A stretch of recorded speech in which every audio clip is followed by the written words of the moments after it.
Hey YouTubers, this is Guardian Mike and Guardian Mike TV, and we again have part 2 on Phil Santoro. You wanted to talk about some things? Well, Go ahead I and want to share. talk about that veterans have benefits basically from the U.S. government through the Department of Veterans Affairs.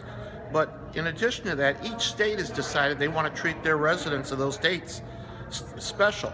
A good example is Indiana. If you're a disabled service member and you qualify for VA benefits, Indiana provides you with tuition assistance and almost goes down to zero for your dependents to go to college in Indiana.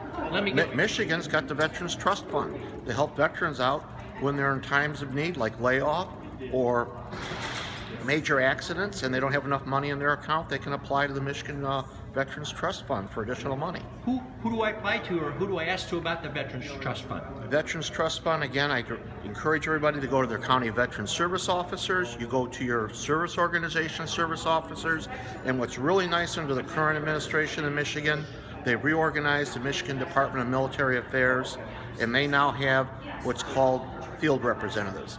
And Michigan has been really adamant about going after making sure residents of Michigan are taken care of as far as their veterans benefits go.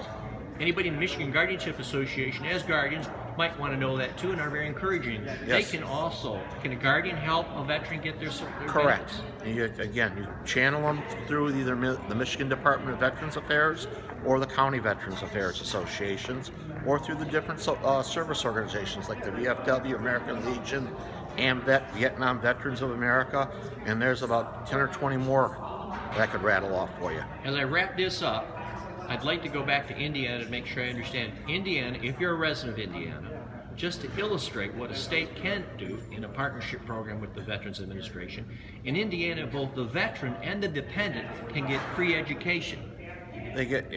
I don't know the details. This is what veterans that live in Indiana who have disabilities have told me, that they became residents of Indiana or came home to Indiana so that their kids could get free college tuition. Word on the street is look into that, because Correct. it could be the cherry on top of all this problem that you're having. Each state has their own package of benefits for their residents. I'll tell you what, folks, I mean, that's something to at least look into, and Yes. that's why you brought it to my attention. And the guardians here don't know about that. Is that correct, Audra? We do not know about that. Yeah, but she's got a big smile on her face, and she's got another piece of information. Yeah. Thank you so much. And so the folks out there, people come to the Michigan Guardianship Association who are not necessarily guardians or licensed guardians, but you learn a lot to help people. Correct. We're friends, we're family, and we scaffold people who are vulnerable. We work as a team. Everybody knows their job, and we look to each other to help each other out and share information. You're the man. Thank you. Fade to black.